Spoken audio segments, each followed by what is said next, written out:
All right, everybody. Thanks again for coming back and spend a little bit of time with us. We're already in October, looking for Thanksgiving. Oh, this is not Thanksgiving, is it? It's Halloween. No. Yeah. Well, I saw your face and it made me think of turkey. I Made don't you know think why, of Jim. turkey. Yeah. That's a little weird. But welcome back to the MRC Town Hall. I'm your host, Ray Whitaker, the COO of Mission Roll Call. And then, as always, we have the esteemed Mr. Jim Whaley, the CEO of the organization. Good day, Jim. How are you? I'm doing well. Thank you, Ray. How are you doing? It's another day. I'm looking forward to talking about all the things that we have been doing for the last 30 days. That's for sure. So much going on. Yes, absolutely. All right, quick notes. You guys know, as we're waiting for folks to come in and get in here and kind of get settled in, we want to talk just real quick. We've got a poll that we put up on all the platforms. Okay, so it doesn't matter if you're on LinkedIn, Facebook, Meta, whatever, all the places you're probably watching this. You should have a pinned post that's going to ask you to answer a poll. Okay, we'd ask you to answer this poll if you don't mind. And the poll is going to ask, are you a veteran or military family being impacted by the government shutdown? Jim, I don't know if you want to talk a little bit about that because you've been on the news quite a bit about this subject. Yeah, it's an important subject, right? When you think about how many military family members, spouses, dependents are affected by this shutdown.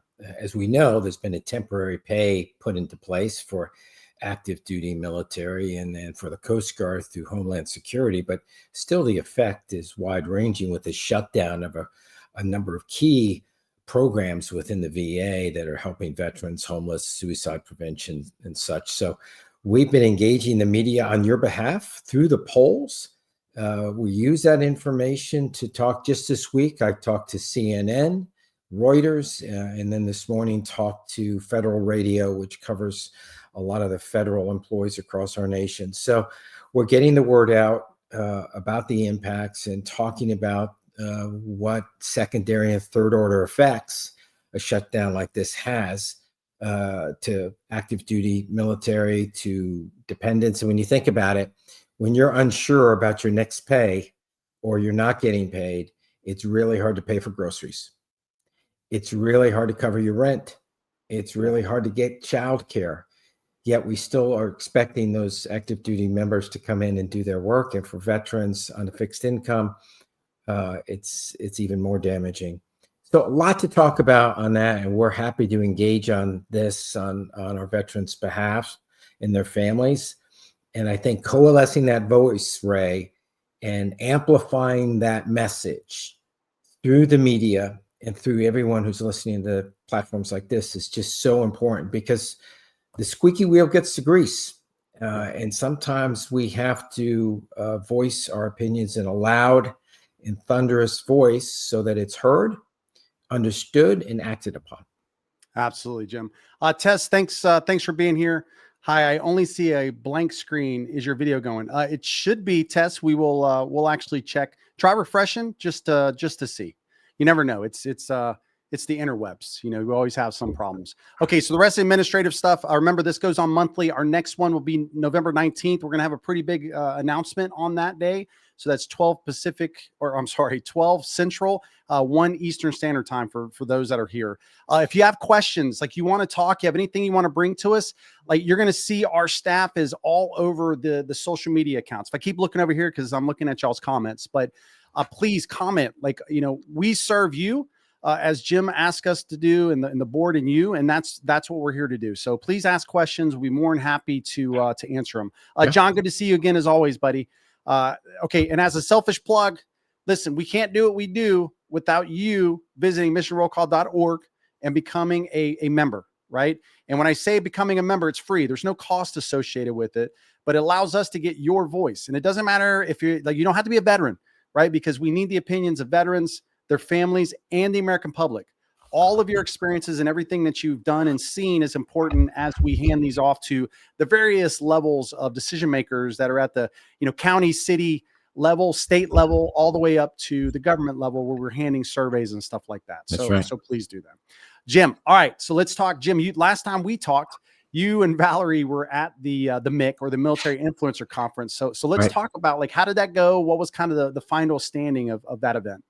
Yeah, so a great event. I think anytime you bring folks that are supporting military through various VSOs from different perspectives, right? We had everybody there from providing financial type literacy and planning, the USAAs of the world. We had organizations that are helping veterans and their families get guide dogs, every walk of life. And then, of course, what we do from an advocacy standpoint and spreading the word of what veterans are telling us. It was a good mix of people and more importantly, sharing of ideas, looking at best practices, connecting with each other.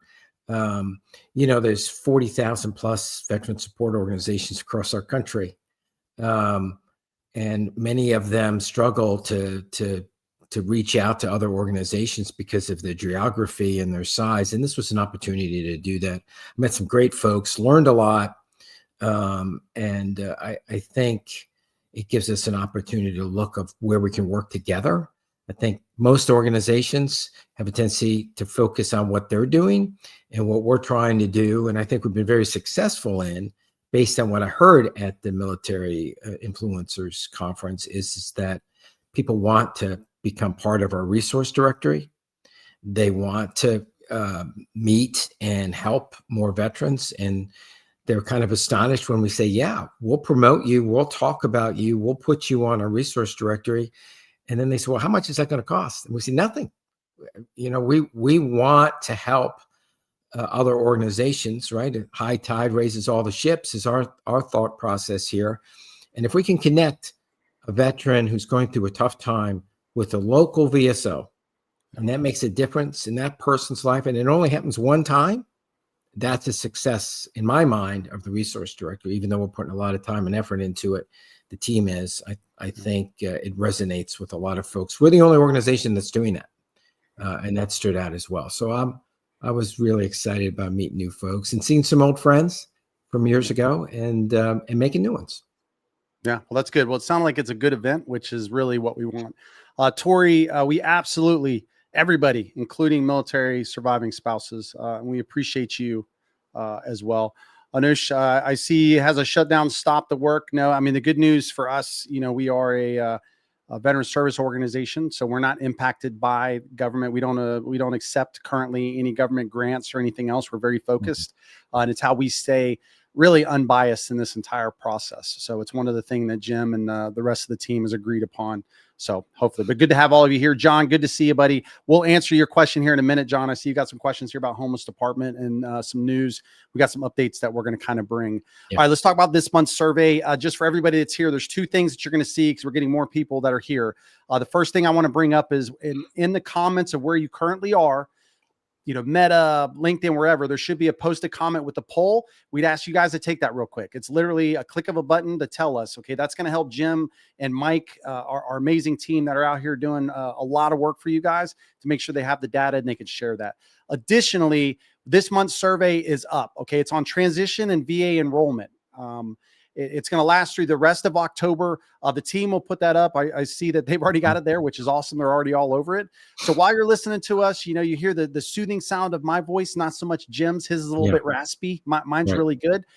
Take less than 3 minutes to go over, click that link. And and usually I fall asleep when I hear Jim talk. Just don't let him know. But let's pretend like he's not here. But go over and take that survey real quick. It absolutely helps us. And it makes sure that we're basically delivering your voice versus us speaking on your behalf. Jim, I want to talk about last month's survey. So last month we did a little bit of preventive wellness. Unfortunately, Mike did a great job of putting a lot of data together. And I know you saw it this morning with all the graphs and stuff. We didn't get an opportunity to get that up as fast as we were hoping. Right. But there's some really good information in there. We had about 2,200 responses in total. I think the big thing here was really kind of focused on, there was kind of a large percentage on missing the sense of camaraderie. Once they left and they went into veteran space, we had a pretty large percentage that believe that there should be some sort of structured opportunity for connectivity through the transition process, so that there's not kind of like, hey, you're leaving and you're done. Hey, let's help them through the transition process, know the groups that they can connect. And then the last thing is there's a pretty large percentage that would like preventive wellness programs to be endorsed by the VA. So I wanted to just kind of get your thoughts on that, and then just surveys in general, how it helps. Yeah, a lot to unravel and unpack on that, right?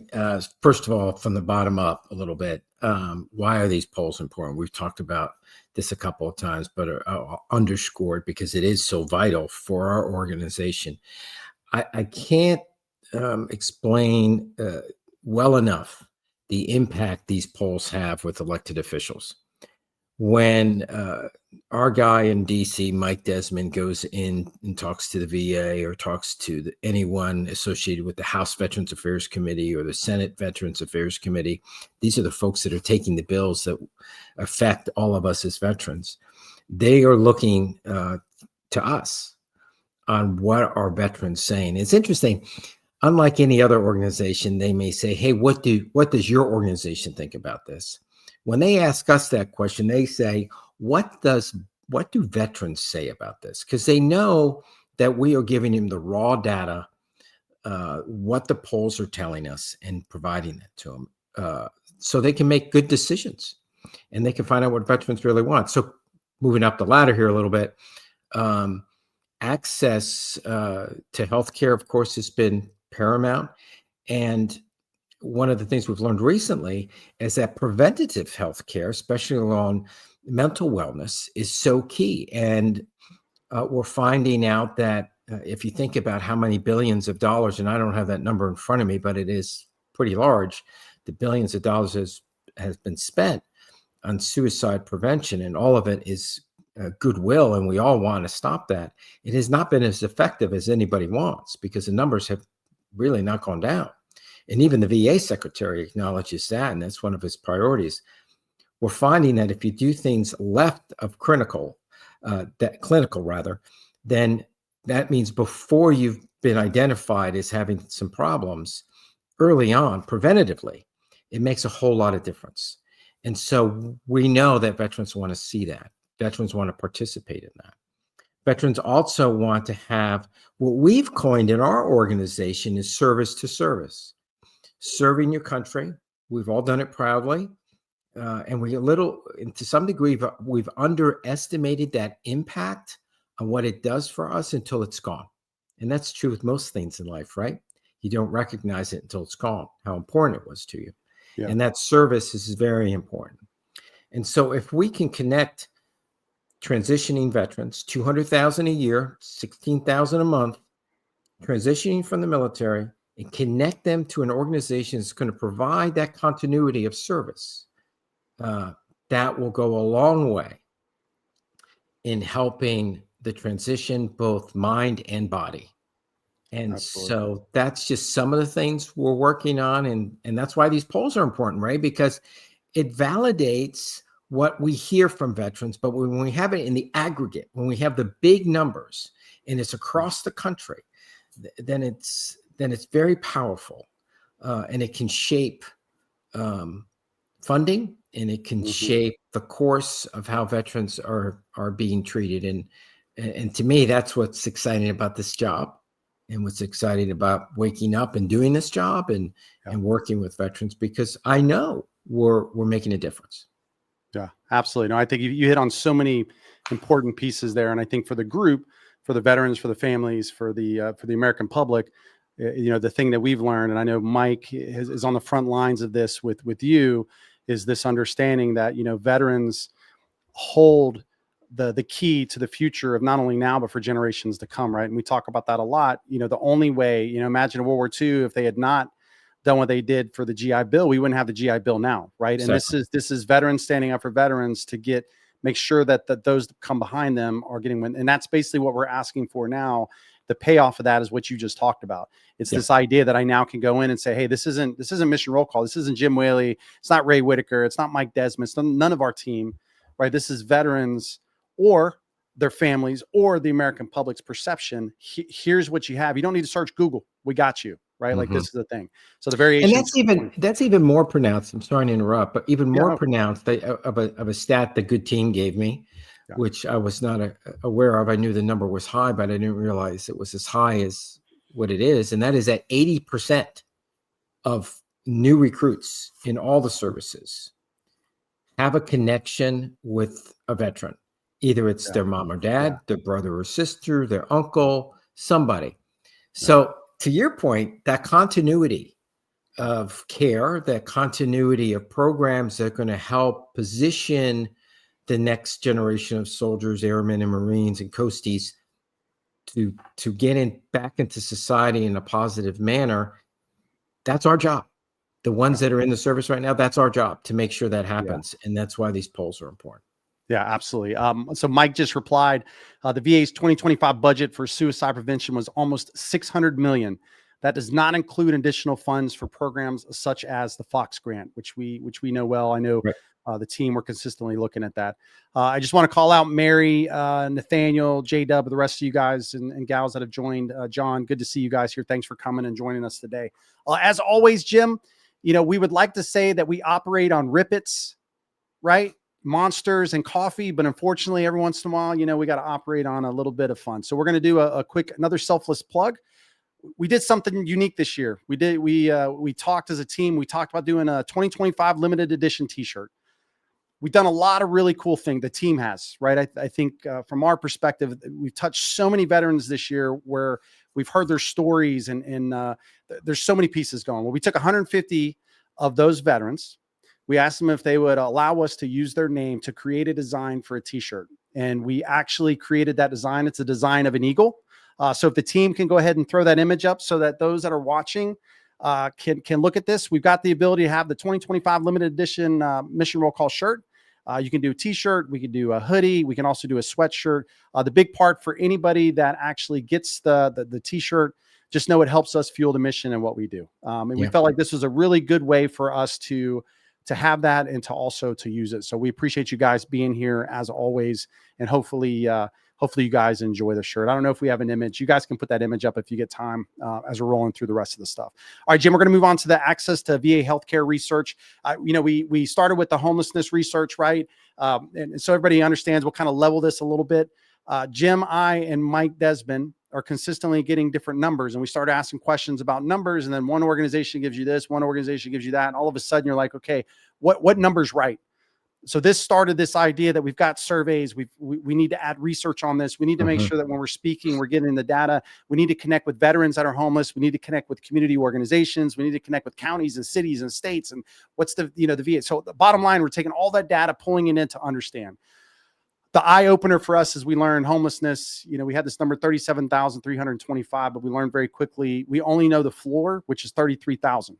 That's all we know. We don't know where the ceiling is because there's a lot of rules and legalities that are associated on that, like how you count a veteran, point in time, all that kind of stuff. We're not going to get into that, though. Made kind of a conversation we had. We're going to start doing this for all of our priorities and access to care, which all of you, the veterans and our supporters said, hey, this is one of the priorities we want for veterans. We went out and we looked through your questions and comments. We focused on that this time. There's a lot of data here that we're going to release right about 1 November associated with access to care. Some of the comments that we had received were, my appointments are taking forever, right? My specialty care appointments are taking forever.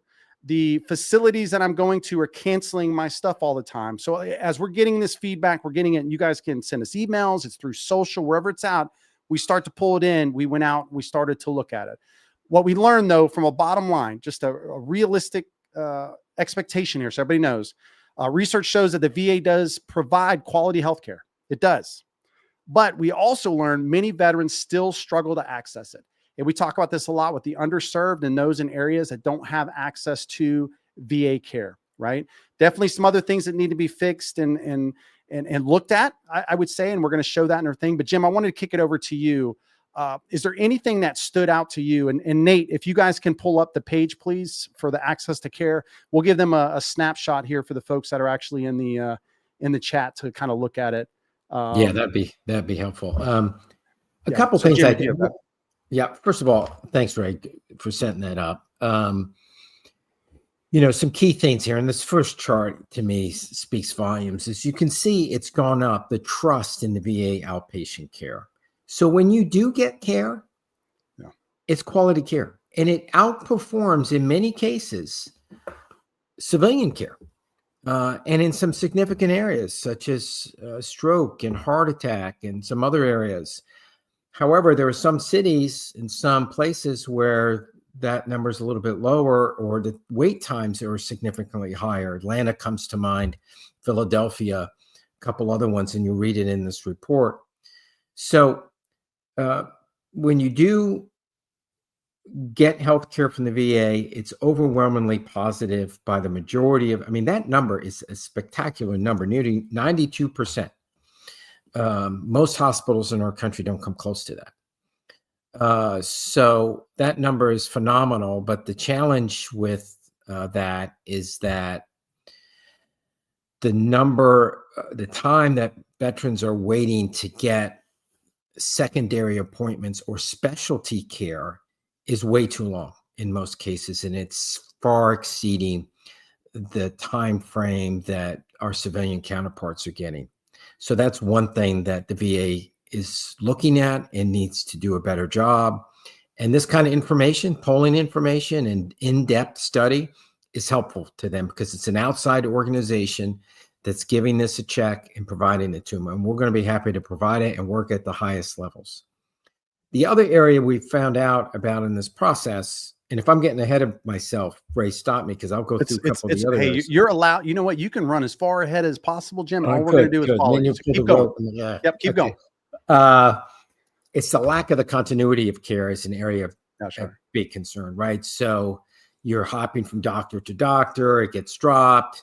You're at the VA, and then you're back into the civilian because they've outsourced it, and then you're back with another doctor at the VA. Well, we all know that doesn't work. You need somebody who's going to be able to see you over a period of time and see the differences and understand your mannerisms and help you through that process. So that's another area, and we can understand that to a degree. It's the largest healthcare system in the world, so that is a major area that they're looking at. The other thing is the ability to get into geographic areas where a lot of rural folks live, in areas that veterans just have to drive too far, and the time either waiting on to see the doctors too long or the distance is too long. So that's where access to healthcare is so important. And that's one of the things that we've talked to all of you about, and we've used that with the VA. And I think the other one is, and I think this is an area that we actually in this organization and on this audience can affect to some degree. All of them we can't affect through polling and through letting our voices be heard, but this one we can directly affect, and that is the low enrollment. Yeah. There's 18 million veterans, like I mentioned earlier, plus or minus. Only half are associated with the VA. So we need to get more of our veterans enrolled into the VA, meet with VA folks, go through the process, and find out what health care they're entitled to. We think that's very important because it helps the system. And quite frankly, it helps our brothers and sisters to get the health care from an organization that once they're in it, they're going to really like it. Yeah. Because the confidence levels looked on that number is 92%, 91.8 to be specific. So I think we can help by reaching out to fellow veterans. We can do that by sharing it with people that we know in our networks. And I hope that you can share with them what we're doing with MRC so they can take the polls. It's a virtuous circle here that one helps the other. And so we think that's really important. And these studies are helpful because I can tell you that the senior levels at the VA and senior levels in Congress and Senate are looking at this product that we've been providing in a number of key areas that affect veterans and using it and helping them become more educated on these topics because they're handling a number of topics, right? Right. And so we want to help them think through this. Yeah, no, absolutely, Jim. Nate, can you do me a favor before you pull up the t-shirt? Can you please pull up the article again? And I want you to scroll down to the number of days for a new mental health appointment at the VA hospital. Yeah, thanks for doing that. That's important. So what we want to explain to everybody, because it's hard to, I mean, obviously we're talking to you guys, right? We're having a conversation, but it's really hard to show what all it's going to show. But this is an example. I'm going to make it full screen, Nate. I'm not sure, it's going to be hard for them to read anyway. But the idea here for this map is it kind of gives you like an overview of that little black box in there. There's a number. That number is the amount of days. And for this one, it's going to be based off of a new, right? So this is you coming in for the first time going in, and this is based off the state, and it goes all the way down to the county. What we try to do is we took all the data, pulled it all in to look at it, because when we initially did this research, it was like, hey, we want to know where the veterans are and then them making their initial appointment. But then what we learned is we went into the specialty appointments and we saw a much larger view. So scroll down to the next one, Nate. So just for mental health appointment as an example here, for the mental health here, you can see that some of these are in the 30 days, right? So Florida's 31 days, Louisiana's 34. That's not all facilities. That may be some, that's just the average of all. But when you get into the specialty care, which is then moving to that second on, some of those may be more difficult, like longer wait periods. And some were in the 60 to 100 plus days. And then some were faster, depending on what it is. So when we release this, I think from our side, we're hoping that everybody that goes through it reviews it and understands. And I know from our team, they're going to share it with the right folks to make sure that they have it. And we'll continue to update this over the next. And think about how important this information is, and think about mental health. Yeah. And all of us have had times in our life where things aren't going well. We've lost a loved one. We've any number of things that puts us in a funk, or puts us into a situation where we need to talk to somebody. And it's, of course, a spectrum of those things.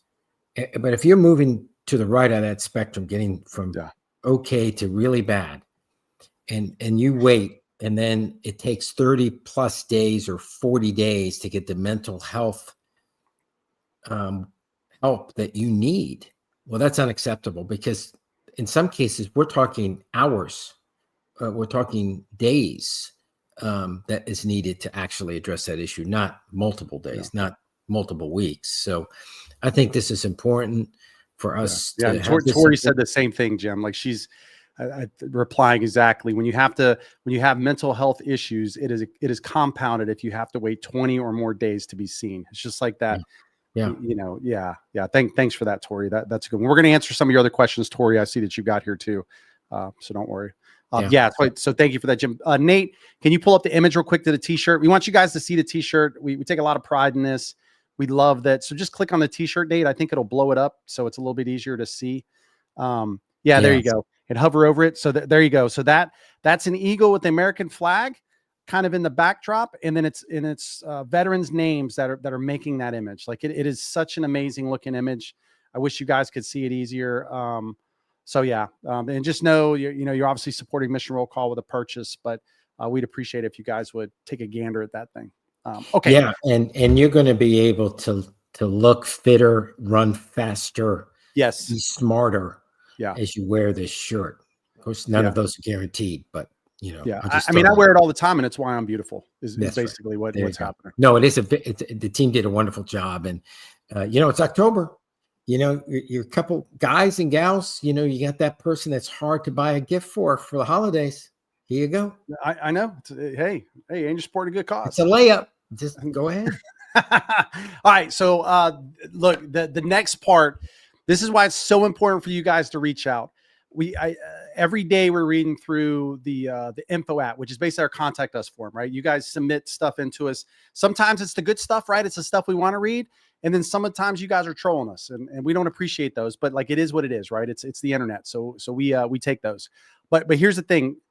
Oftentimes it's veterans, it's family members, it's the public that's reaching out, and they have a voice. We got an opportunity to meet Don Lagoon. I'm not gonna. Hold on. So I want to show this. We're not here to promote his stuff, but we are, because we absolutely love him. He came into the organization, and his thing is that he's been going through his own struggles with mental health, and we're not going to get into that. That's for him to explain, not for me. But one of the things he came in, he was like, look, I want to tell my story as a Navy veteran and what I've gone through, because I want to help other people, and I want to help them through the difficult times that I have and what I've learned.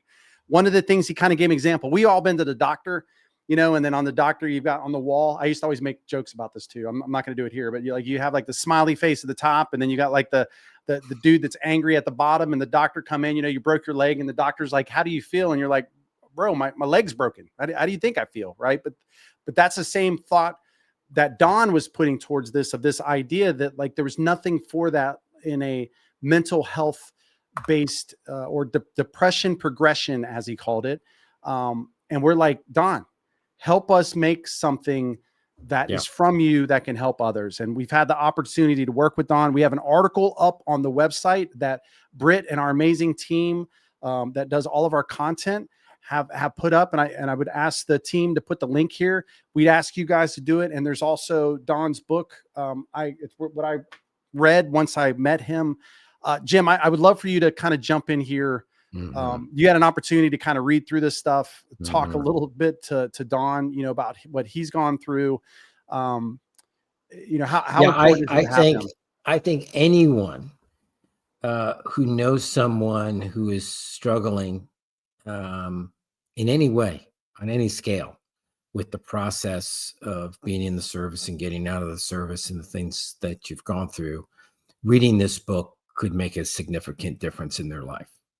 I think knowing and seeing that someone else has gone through the same things basically that you have and has navigated that and has gone through ups and downs and gone over barriers and around them to figure out how to get in a better place is so important. And so I would urge everybody to read this article at the very least, and then take a gander at the book as well, because I think it's so important. And he has a compelling story that I think anybody who takes the time to read it will come away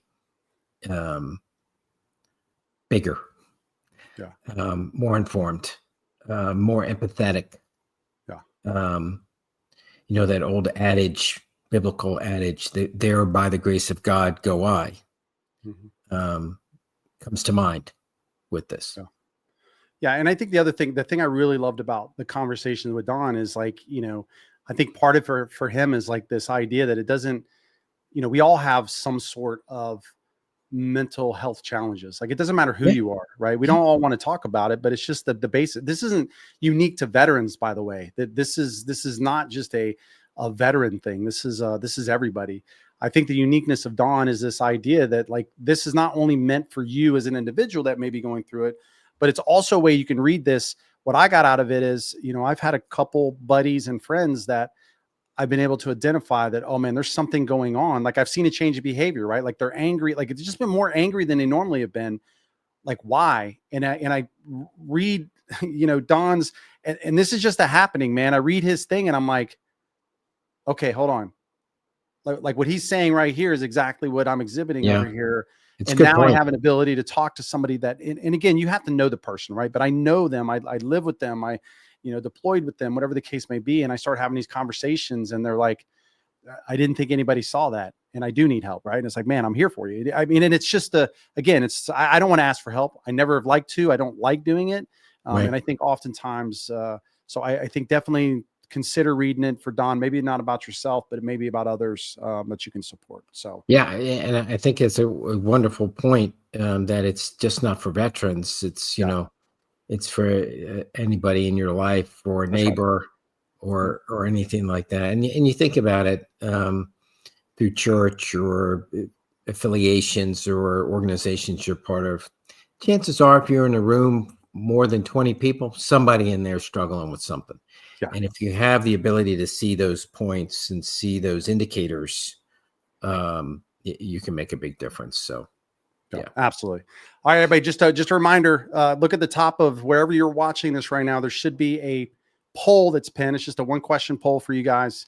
If you guys could do us a favor, just hit that real quick, go to that link, and then take the poll for us. That way we got a little bit of data after today's thing. Jim, next we're going to talk a little bit about digital tools for wellness. I think this is probably, it goes in line with kind of access for care, right? One of the questions that we had from the audience was like, hey, you guys are often talking about veterans that have access to the VA, but like, I don't have access to the VA, right? Like, I don't meet the requirements, because I think sometimes that's a misnomer that every veteran has access to the VA, and that's not completely true, right? Well, all things associated with it.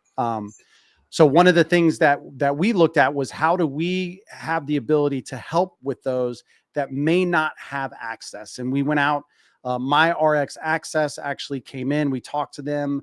I would love the team to kind of pull up the page there on Mission Roll Call. It's a great organization that provides, really our main focus was for those that don't have healthcare. But Jim, I'd love to kick it over to you for your thoughts on this. Oh, you got the dog? Okay, don't worry about it. I can't. Okay. Yeah, but I did put. I know he's needy. You know what I mean? Like, you got to feed him. You got to give him water. Lord. This dog is out of control. Yeah, he really is. Yeah, we see that people need to be able to get access to health care, especially mental health. And maybe the VA is not something that is the right course of action, or you can't do it for whatever reason.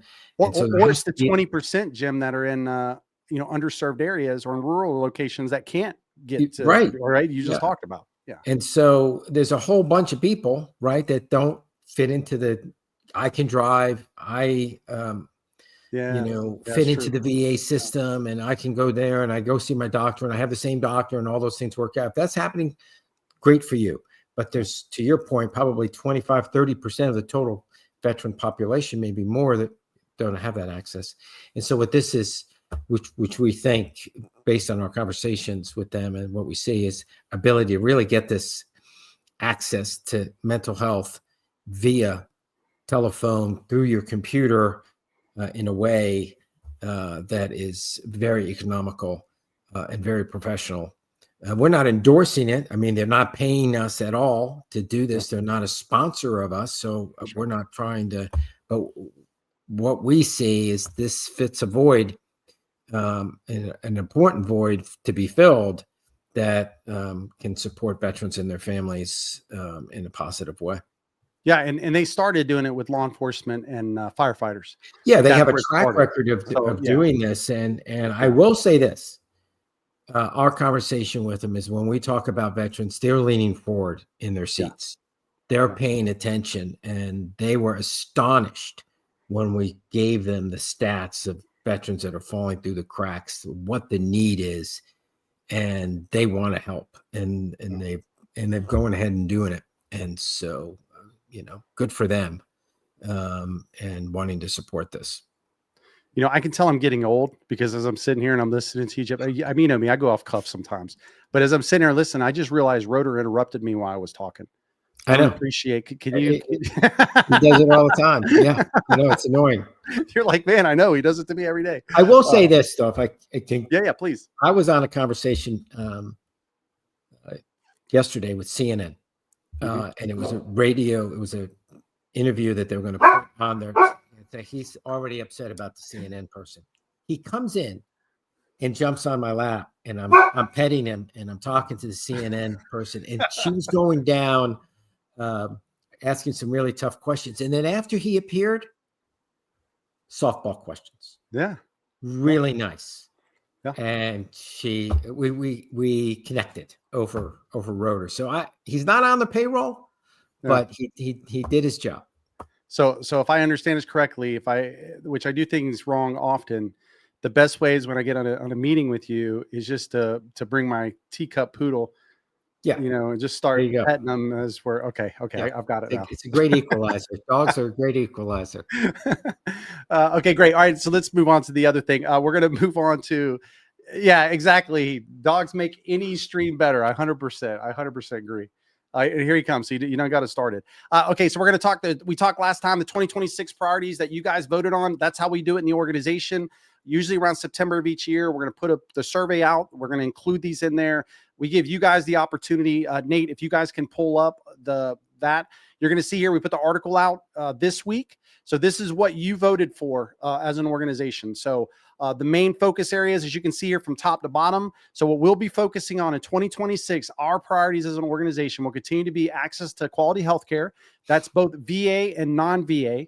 We're going to focus on support for service-connected injuries and conditions.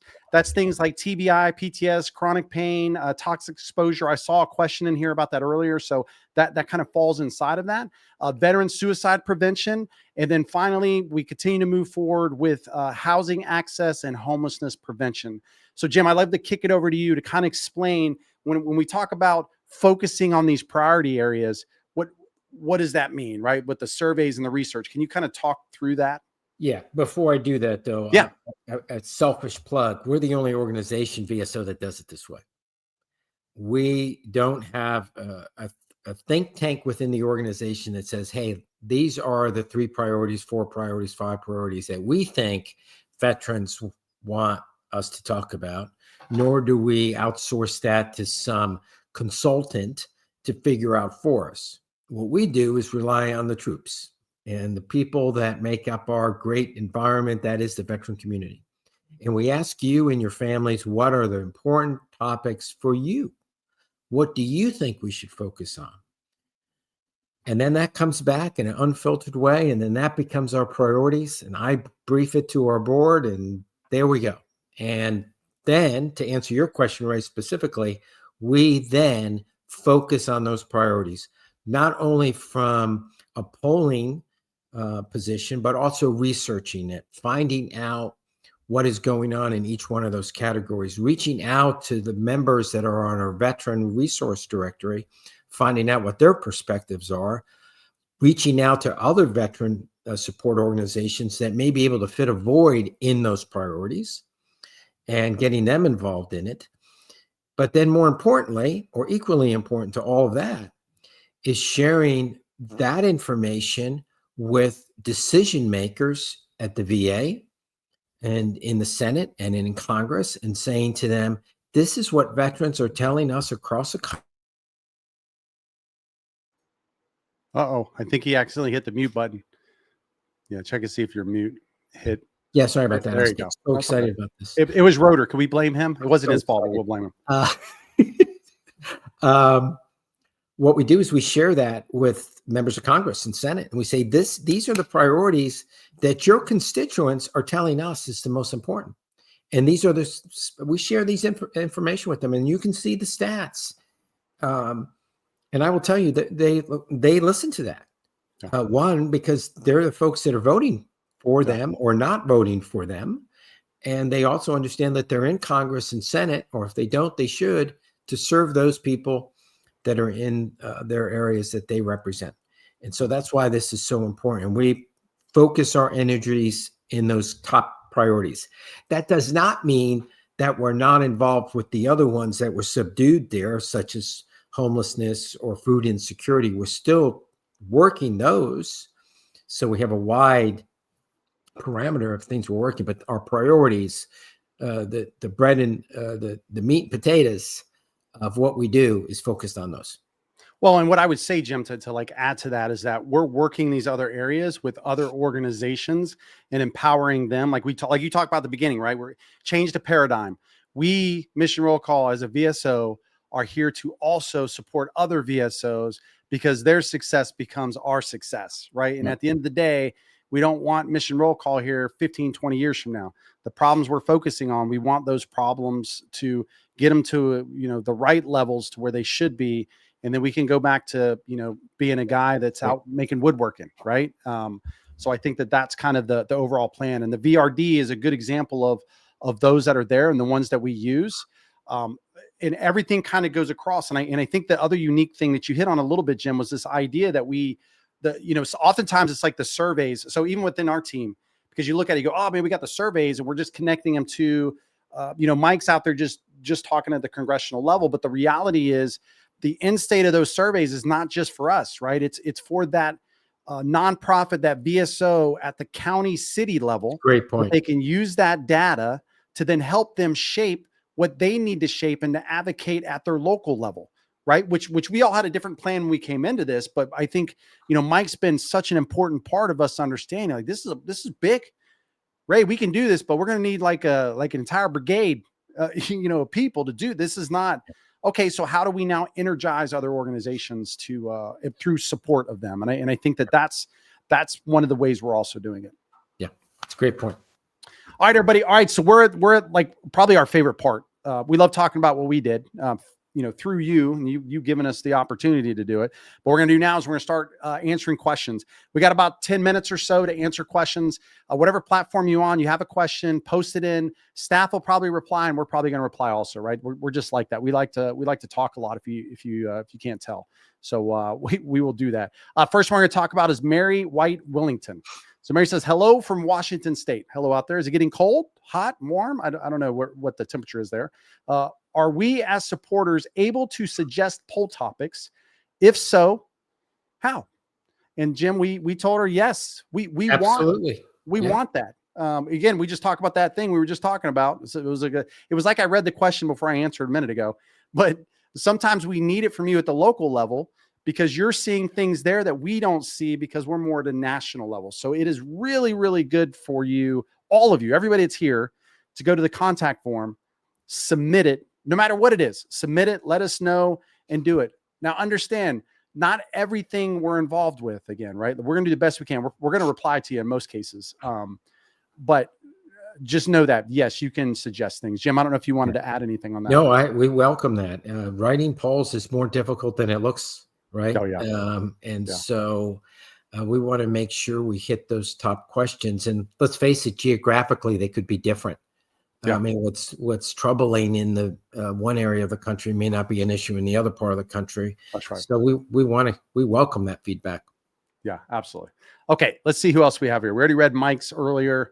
Let's see. We got Tori Seals. Do you have any data on how many veterans that are enrolled in the VA healthcare are experiencing symptoms of TE-related illness, and if they are being seen within the VA system or civilian world?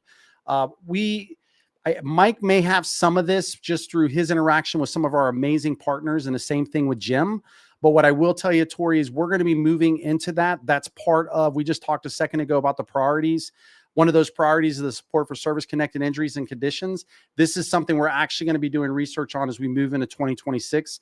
It's our very first thing that we're going to be doing because access to care, veteran suicide, and housing we've completed. So by March timeframe, we should have that. But Jim, I'll kick it over to you for any comments on that with, I don't know, Boulder Crest, Avalon, or any of the others. Maybe. Yeah, I mean, it's a great question. And we do have great partners, and Avalon comes to mind, and Boulder Crest, as you just mentioned, Ray, are premier organizations that certainly know volumes more than we do, but we plug into them. And in fact, we have a professional relationship with them to help them advocate in the VA and within the halls of Congress and Senate about what they're doing to help folks with traumatic brain injury and a number of other issues, and doing it at cutting edge. So this is important to us, and we'll be focused on this.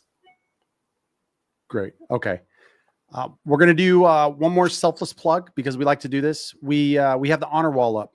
I would be horrible if I didn't mention this. This is an opportunity for you to honor somebody that you know that's a veteran. I don't know if the team can pull that on. They weren't prepped for this, by the way. But most of the stuff that we do are not prepped for. I love it. Let's see what they can do. Yeah. I tapped the floor to tell them it was coming, but I didn't give them the link, right? But the honor wall's up. We want you guys to go and submit veterans that you have. Our team has spent this is created from the ground up. We have some amazing folks that are here that wanted to put this. So we would love you guys to allow us to honor the veterans that you know through Mission Roll Call. That would be very wonderful. You can also like them. Maybe a little something special for somebody at the end of this thing, whoever has the most likes. So as you go through them, you see a little heart up there in the top right of the Stephen Ferguson. You can click that little puppy right there, and maybe somebody gets something nice. We're not going to tell you what that is, but anyway, Tori did say, Jim, that she appreciated Mr. Whaley's testimony pertaining to protecting Second Amendment rights back in February. What I will say, Tori, is that this is a team effort, but I'll push it over to you, Jim, on that. Yeah, we listened to you, and this was an issue that has been forefront for many veterans. And just so everybody understands what the Veterans Second Amendment Act was all about, and that is, for many years, veterans who went in to get any sort of mental health care, even just an evaluation, would be automatically put into a database that was sent to the FBI and authorities, and took them off the ability to own a weapon. So that was, of course, very draconian and not in standings of what our Bill of Rights are or what our Constitution says. And that is that if we are going to take your ability to have a weapon away, then it involves a legal justification and a judge. And so that's all we were advocating for, is that, veterans of all people who've raised their right hand to defend our country should have the same rights as the people they're defending. And so that was important for us to testify in front of that. And we know there's both sides to every issue, but by far and wide, veterans feel that their rights were being stepped upon on that, and they weren't being represented enough. And so that bill is still moving through Congress. Of course, not right now because it's shut down, but it will at some point get passed, because we'll make sure through our advocacy and working with all of you that it will. But it takes a little time to do that. Yeah, it was an honor to do that. Yeah, absolutely. And Tori's last one: after losing my husband to TE cancer, if you need assistance with the service connected priorities, let me know. I will do what I can. Tori, we absolutely would love your help. I will ask the team, please post a link on YouTube that Tori, please reach out, use the contact us form.